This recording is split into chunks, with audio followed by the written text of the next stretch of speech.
Mesdames et messieurs, bonsoir et bienvenue à cette émission de On s'en parle. Plusieurs dossiers importants sont d'actualité fédérale et touchent aussi notre région, c'est sûr, comme l'assurance-emploi, entre autres, la fermeture de bureaux fédéraux en Abitibi-Témiscamingue et plusieurs autres dossiers. Alors, pour nous en parler, je reçois la députée fédérale du NPD en Abitibi-Témiscamingue et critique adjointe à la Défense nationale, Mme Christine Moore. Madame Moore, bonsoir. Bonsoir. Merci d'avoir accepté cette invitation, Madame Moore. C'est très gentil à vous. Ça me fait toujours plaisir de vous rendre visite aussi. Et c'est réciproque, soyez certaine de ça, parce que j'aime beaucoup recevoir des politiciens, politiciennes, et puis on tient les gens au courant aussi de ce qui se passe, parce que il y a le municipal, il y a le provincial, mais il ne faut pas oublier le fédéral non plus, parce que le fédéral, c'est gros. Le fédéral, c'est un pays complet. Oui, puis il y a beaucoup de choses qui se passent présentement qui ont un impact concret sur exactement. la région. Oui, exactement. Donc, d'autant plus que c'est... Alors, vous avez de gros dossiers en main, Madame Moore. Vous étiez du temps de Monsieur... disons, de M. Layton, avant son décès, et de Mme Turmel, Nicole Turmel, qui était par intérim. Vous étiez critique aux achats militaires, entre autres, on parle des fameux F-35, etc. Mm-hmm. Bon, là, on parle même pas de millions, on parle de milliards. Alors, vous étiez critique aux achats militaires, puis, depuis l'arrivée de M.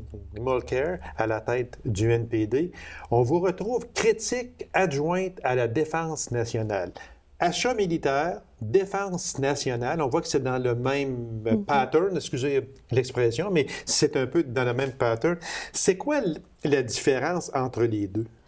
Bien, ce qui s'est passé au départ, c'est que quand M. Mulcair a été élu, il nous a demandé aux députés de lui écrire un courriel pour lui dire, bon, nos champs d'intérêt, puis bon, qu'est-ce qui nous intéresserait en termes de postes de critique, parce que bon, il y avait un remaniement du cabinet fantôme qui s'en venait.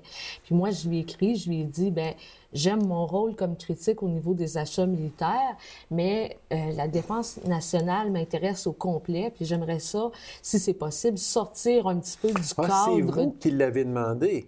Oui. Ah, OK. Donc, c'est ça, je voulais sortir un peu du cadre de juste les achats militaires.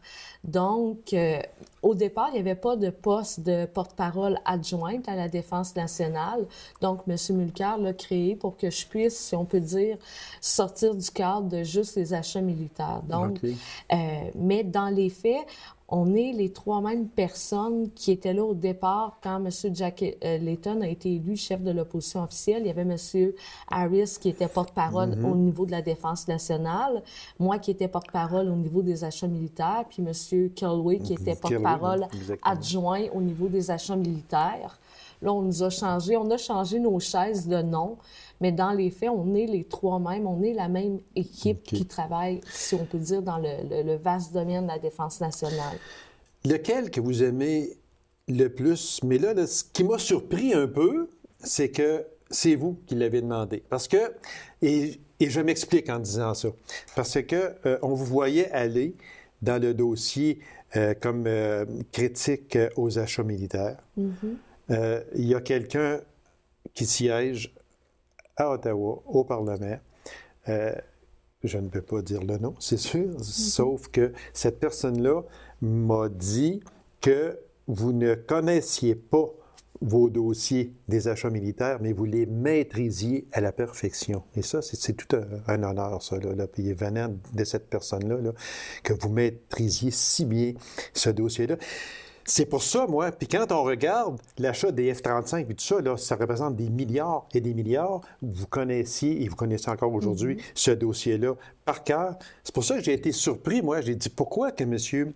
Mulcair l'enlève de là où elle fait un travail extraordinaire, puis il l'emmène comme critique adjointe à la Défense nationale. Mais là, je vois que c'est vous qui lui avez demandé. Oui, puis je continue quand même parce qu'il n'y a pas de porte-parole adjoint au niveau des achats militaires. Donc, je continue à donner un coup de main à M. Kelway. On continue à travailler sur ces dossiers-là ensemble.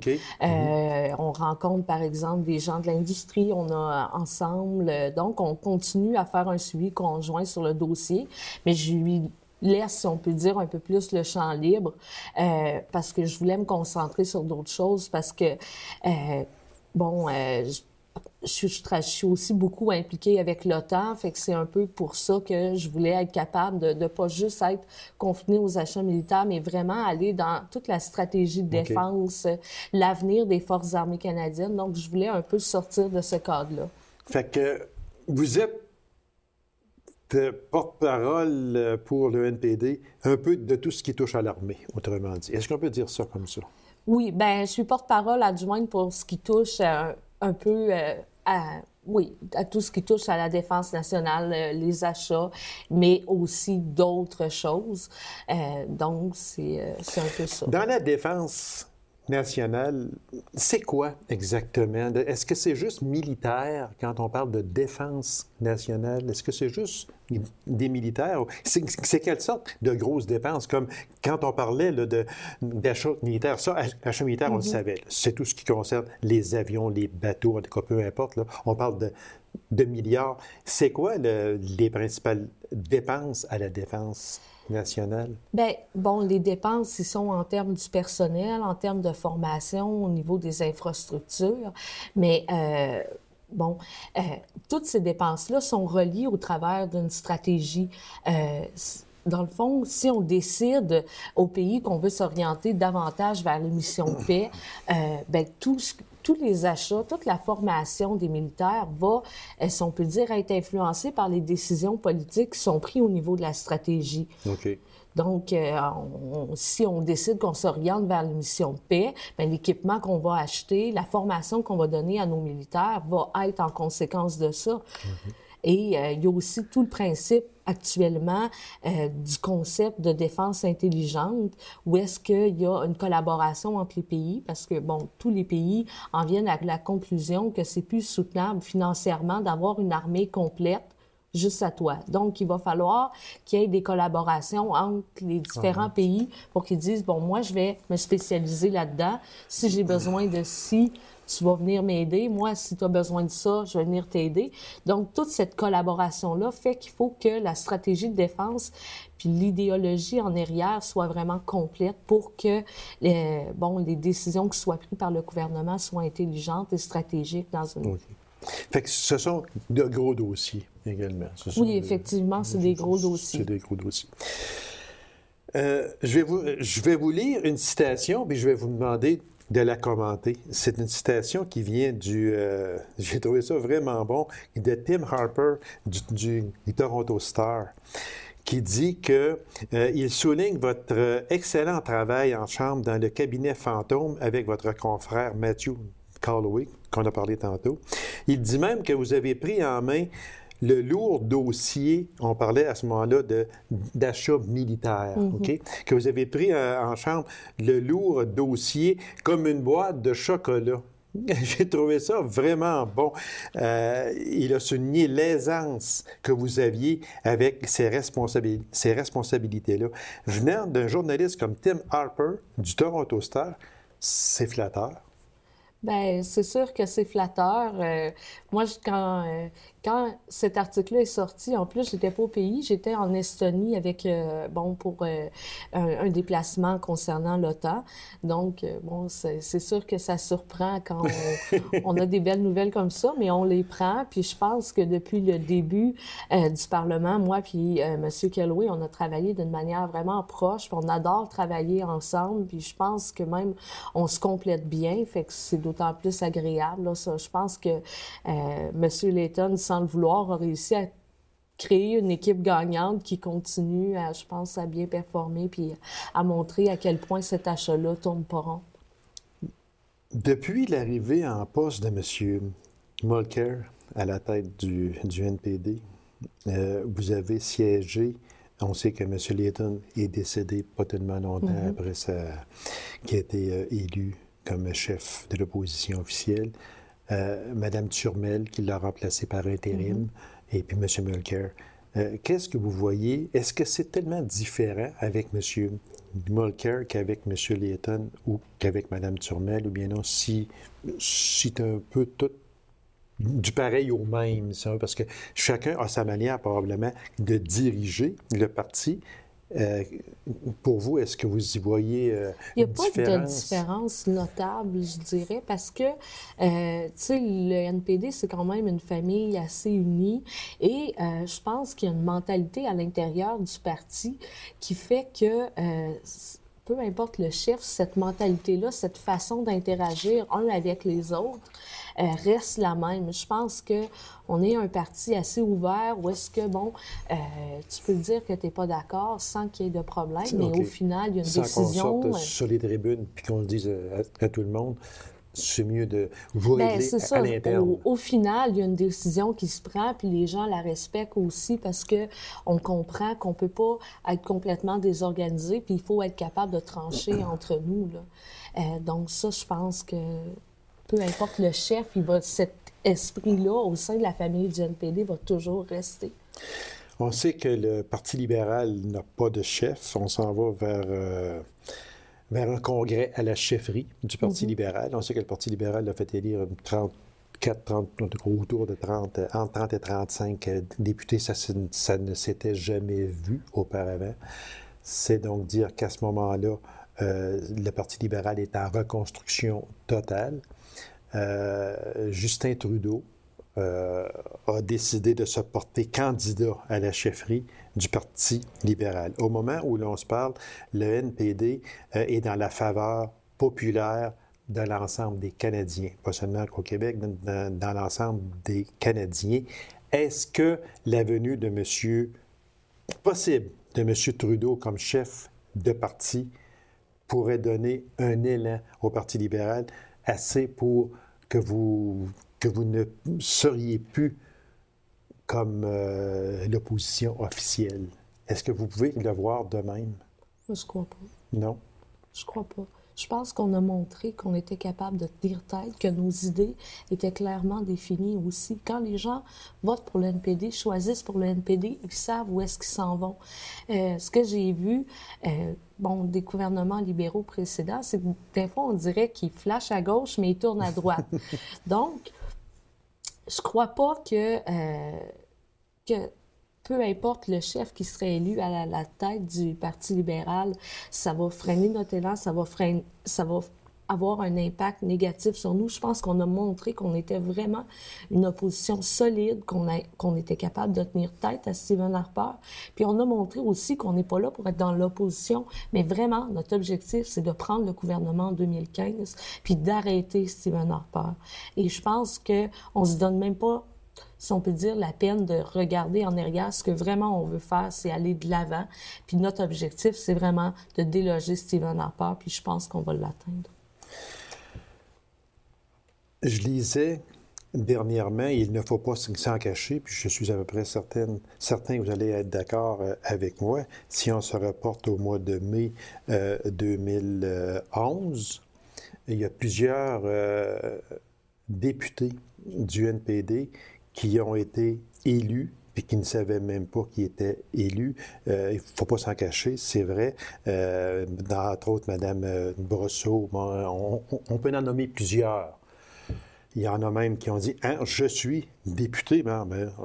Fait que là, mais selon un certain journal anglophone qui disait que le NPD, malgré tout ça, réussit aujourd'hui à être un vrai parti politique, puis que ces personnes-là qui ont été élues, parce qu'ils ne pensaient même pas l'être, ont pris leur rôle au sérieux, puis se sont serrés les coudes, puis ont dit, regarde, on est là, on va travailler pour le peuple, on va travailler pour le bien-être des Canadiens.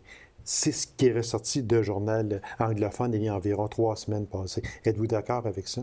Oui. Quand je vois, vous avez ciblé Ruth-Hélène Brosseau. Oui, exactement. Quand je vois le travail que cette femme-là a fait au quotidien, qui est une jeune mère monoparentale, puis qui a travaillé il y a un an fort. passé, ne disait pas un mot en français, puis aujourd'hui, elle parle très bien français. Elle parlait un peu, oui? Okay. Oui, ce qui s'est passé, c'est qu'elle a un parent anglophone, un parent francophone. Okay. Et elle n'a pas eu beaucoup de contacts. Il y a eu un divorce entre les parents francophones. Mais elle parlait français, ça fait juste longtemps qu'elle ne l'avait pas parlé. Parce que là, Elle s'exprime très bien là, en français. Là.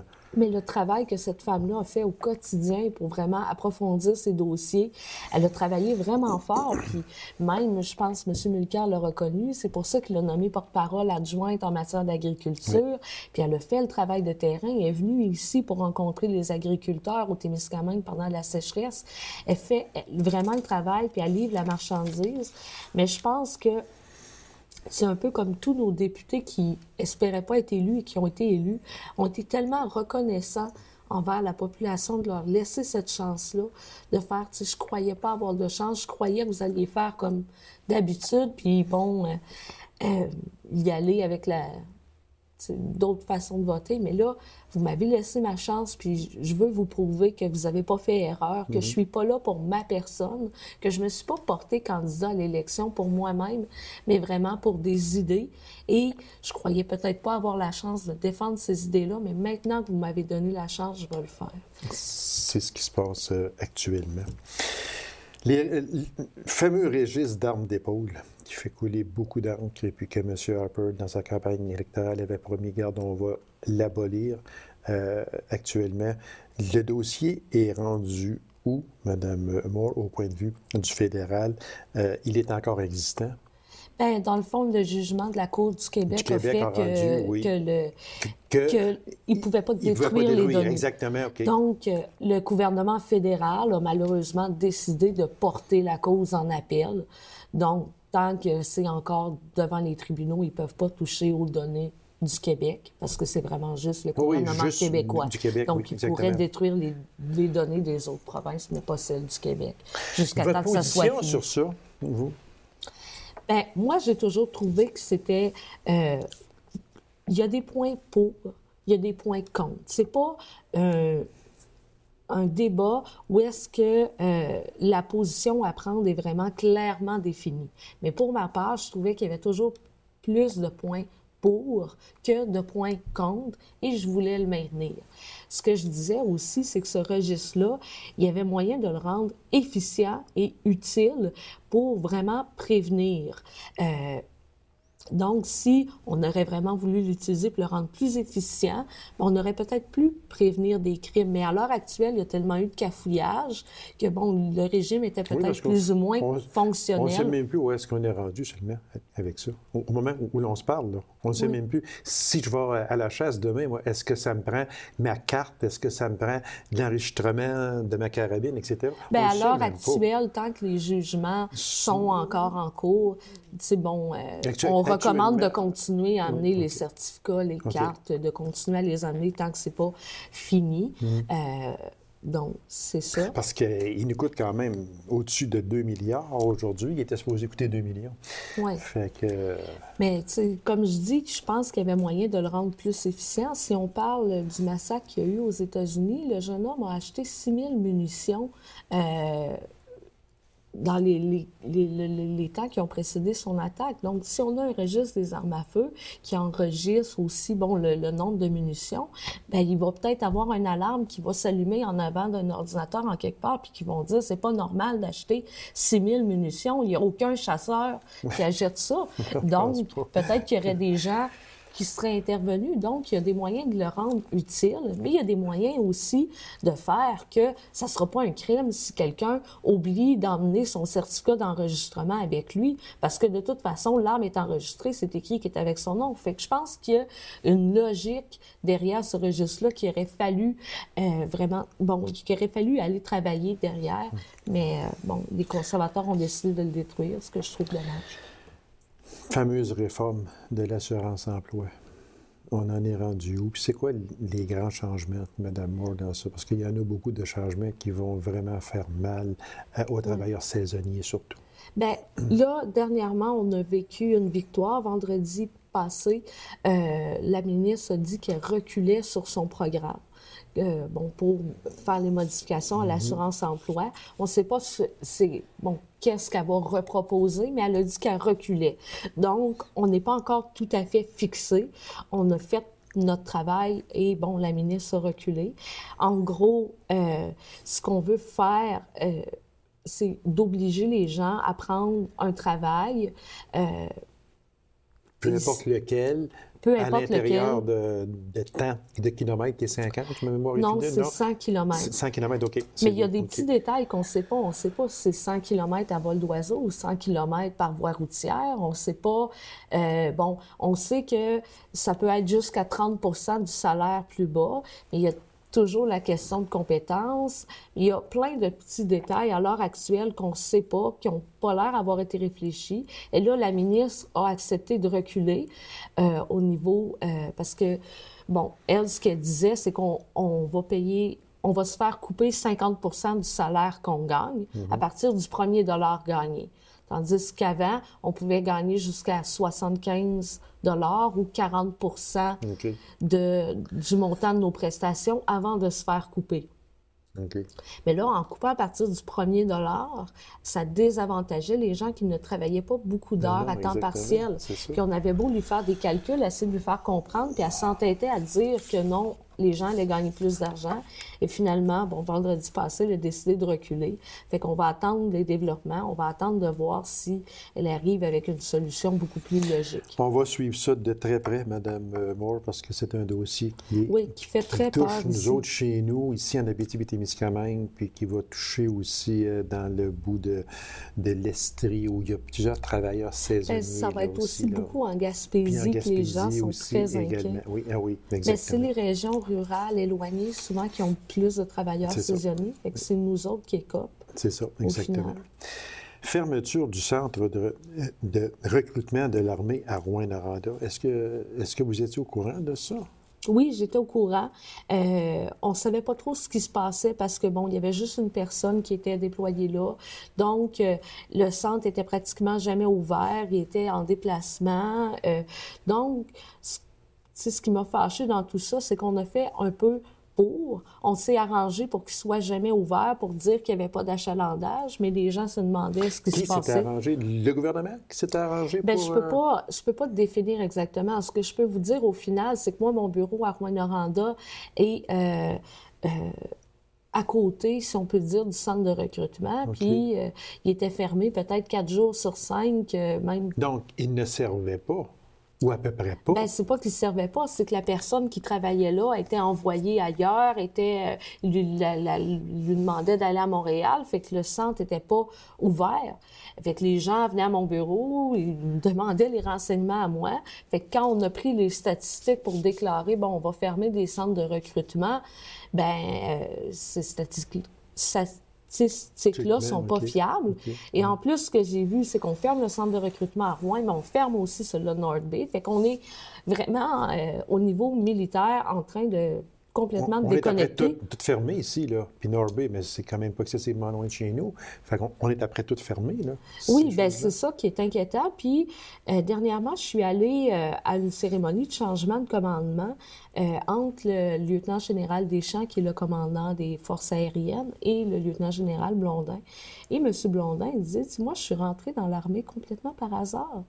J'ai été faire une entrevue, puis je savais que j'aurais pas la job en sortant. Là, je me disais, il faut que je me trouve une job. J'ai vu un centre de recrutement. Je suis rentrée dedans par un coup de tête. Ils m'ont demandé, qu'est-ce que vous voulez faire, monsieur? J'ai dit, ça, sur le poster, ça pourrait être le fun. Fait que je suis devenue pilote pour l'armée. Puis maintenant, bon, je dirige les forces aériennes. Fait que les gens... il y a beaucoup de militaires qui deviennent militaires un peu par hasard, qui voient que cette opportunité-là, qui disent, bon, je vais l'essayer, puis si j'aime pas, je vais m'en aller, puis ils décident de rester. Okay. Mais si on ferme ces portes-là, ces portes d'accès-là, sur le système militaire, on va se retrouver à recruter des gens juste dans les grands centres. Exactement, c'est ça. Puis ici, les régions, ils pourront plus avoir accès à ça. C'est ça qui est dommage. Puis c'est au niveau du recrutement des professionnels aussi. Pour recruter des soldats, qui ont leur secondaire 5, peut-être que sur Internet, ça peut se faire. Okay. Mais quand on veut vraiment aller recruter des professionnels, comme les professionnels de la santé, qui manquent cruellement, pour les engager à temps partiel avec l'armée, il faut avoir une présence terrain, puis ça, le ministre ne le comprend pas. Service Canada, fermeture de bureaux à Rouyn-Noranda. Il paraît qu'il y a une vingtaine d'employés qui ont déjà été avertis qu'il y aurait des fermetures de leurs bureaux. Vous êtes au courant de ça aussi? Oui, effectivement. Puis c'est quoi votre plan de... on essaye de limiter, bien, c'est dans la fonction publique au grand complet qui sont en train de couper, mais ces coupures-là se font absolument pas de manière intelligente. Ça n'a absolument aucun sens comment ils veulent le faire. Fait qu'on continue les actions, mais à l'heure actuelle, c'est vraiment très difficile pour les régions. C'est un gouvernement qui se balance complètement des régions à ce que je vois, alors que leur campagne, ils l'ont fait sur notre région au pouvoir. C'était leur slogan. Et là, ils sont en train de complètement massacrer tous les services aux citoyens dans les régions. Fait que moi, c'est quelque chose que je comprends pas. Et leurs décisions, l'une avec l'autre, avec différents ministères, est même pas conséquente. On dit aux gens, vous allez avoir accès à Internet, vous allez pouvoir aller sur Internet pour recevoir de l'aide, mais d'un autre côté, on coupe les services d'accès communautaire à Internet. Fait que ça n'a aucun sens. Cette décision-là n'a même pas de sens avec l'autre. Donc, vraiment, ça m'attriste de voir ça. Je continue à mettre la pression, mais c'est vraiment pas évident parce qu'à l'heure actuelle, ils semblent complètement déconnectés de la réalité terrain. Le débat sur l'avortement, on veut le réouvrir, c'est ça?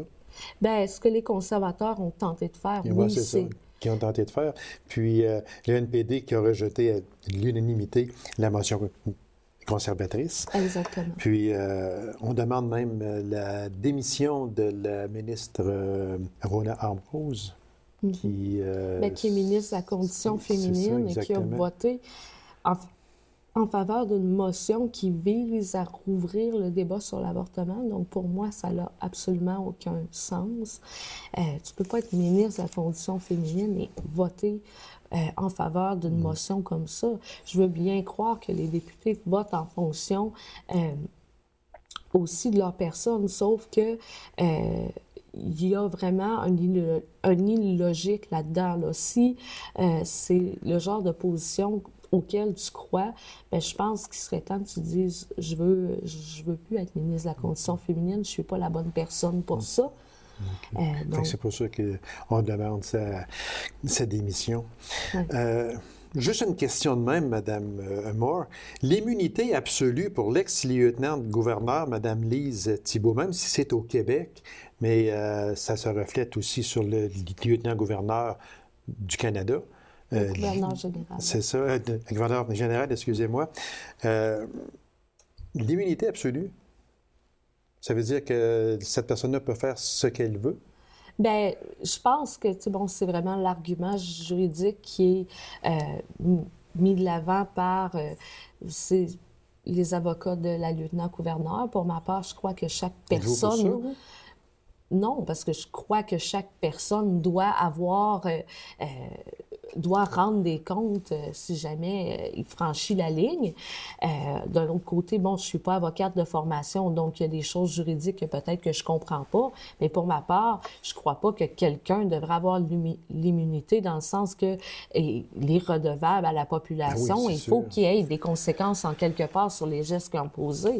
Maintenant, au niveau du système juridique, je suis pas une experte, je comprends pas nécessairement.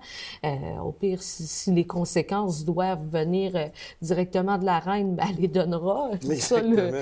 Parce que là, arrangé comme ça, le lieutenant-gouverneur et le gouverneur général seraient absolus de toutes choses et puis pourraient faire ce qu'ils veulent. Oui, mais c'est pas... je pense que c'est encore en cours présentement. C'est l'argument qui est mis de l'avant par ces avocats. Exactement. Mais je pense qu'ils font leur travail d'avocat puis essayent de trouver les solutions pour leurs clientes. Moi, pour ma part, je crois qu'il faut être responsable des actes qu'on pose. Voilà. C'est exactement ça. Madame Moore, merci infiniment. On avait encore plusieurs autres dossiers. On va vous réinviter. Ça va me faire plaisir. Parce qu'on a toujours beaucoup de dossiers, entre autres l'agriculture en Abitibi-Témiscamingue, etc. On va en reparler dans une prochaine émission, Madame Moore. Je vous remercie infiniment. Ça me fait plaisir. Au revoir, Madame. Au revoir. Alors, Mesdames et Messieurs, merci d'avoir été là. On se donne rendez-vous à une prochaine émission de On s'en parle. Au revoir et bonne semaine.